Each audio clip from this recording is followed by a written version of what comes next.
शशिकांत तिवारी जी, जिस देश में इतना इतना कड़ा कानून हो कि एक विधायक, एक सांसद अगर हेट स्पीच करता है तो उसकी सांसदी विधायकी चली जाती है या फिर वो चुनाव तक लड़ने के लिए अक्षम में हो जाता है, वो चुनाव भी नहीं लड़ सकता। उस देश में आखिर इस तरीके की गाली गलौज कैसे हो सकती है, वो भी ट्विटर पर खुलेआम और ताबड़तोड़। एक दिन में 10-10 ट्वीट आ रहे हैं, बैक टू बैक आ रहे हैं, और फिर ये बताया जा रहा है कि नहीं हमने कम किया उन्होंने ज्यादा किया। वो बता रहे हैं कि उन्होंने उकसा दिया इसलिए हमें करना पड़ा। ऐसा क्यों? आपकी पार्टी के जो बड़े नेता हैं, क्या उनकी तरफ से संदेश जाने में विलंब हो रहा?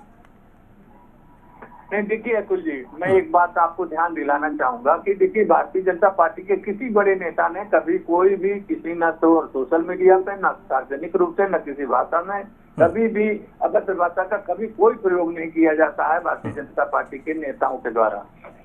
दूसरी तरफ इन लोग, देखिए आपको एक चीज याद दिलाना चाहूंगा कि दयाशंकर सिंह जी कभी मायावती पे उन्होंने टिप्पणी किया था तो पार्टी ने उस पर कार्रवाई भी किया था। नुपुर शर्मा के केस में आप देखे हैं कि उसको मान लिया गया कि भाई उनको नहीं बोलना चाहिए तो उस पर कार्रवाई की गई।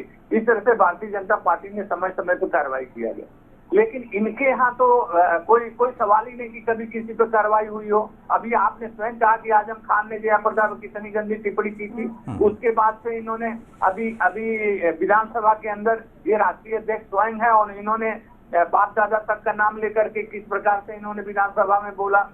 तो इन लोगों की तो परंपरा है, पिछले 2 साल का उठा देखिए ट्विटर, तो इन लोगों ने हद कर दी है, हद कर दी। हर बात में इन्होंने ऐसी ऐसी टिप्पणी की है जो आसानी होता है। उसके प्रत्युत्तर में कोई हमारे कार्यकर्ता ने अगर उसमें आकर के आवेश में आकर के कर दिया तो वो कोई जिम्मेदार पदाधिकारियों द्वारा, जिम्मेदार नेताओं। शशिकांत जी, यही जो आप लोग सेफ पैसेज खोजते हो ना कि उसके वजह से किसी हमारे कार्यकर्ता ने आकर ये ऐसा कर दिया, तो उस कार्यकर्ता पर भी तुरंत कार्रवाई कर दीजिए ना और अलग करिए अपनी पार्टी से। आपकी तरफ से मिसाल बनेगा। आप ये कहेंगे कि नहीं उसकी वजह से ऐसा हुआ, अगर वो गलत कर रहे हैं तो मैं भी गलत करूं। आप उनकी गलती पर एक्शन लीजिए, तब वो अगर आप पर एक तरफा आरोप लगाएं कि एक तरफा कार्रवाई कर रहे हैं तब भी सवाल उठेगा।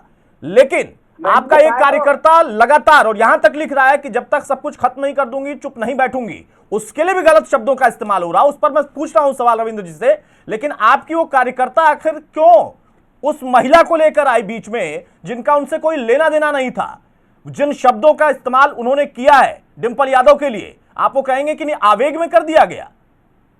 देखिए, आपका ध्यान आकर्षित करने के लिए 2 उदाहरण मैंने दिए। इस तरह के कई उदाहरण हैं जो कार्रवाई भारतीय जनता पार्टी ने समय समय पर किया, जो अभी मैंने 2 उदाहरण आपके सामने प्रस्तुत किए।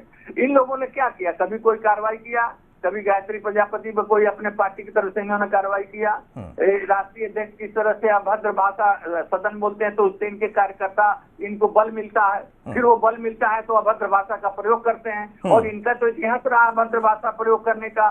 शासन में भी ये लोग किस तरीके से शासन चलाए, तब किस तरीके से, आपको ये देश प्रदेश से छुपा थोड़ी है, शासन में इन लोगों ने किया। अभी जो जिस तरीके से इनके पार्टी के नाम से गुंडा शब्द लगा हुआ है, ये गुंडों की पार्टी है, तो आज भी छूटने में मुश्किल है। अखिलेश यादव जब से नेता हुए हैं तब से उन्होंने थोड़ा कम जरूर किया होगा, लेकिन ये दब्बा तो मिटा नहीं ना कि गुंडों की पार्टी है। जितने गुंडे हैं प्रदेश के सब इसी पार्टी में, तो ये लेवल हटने में इन लोगों को इनको स्वयं अपना कार्रवाई करना चाहिए। उनकी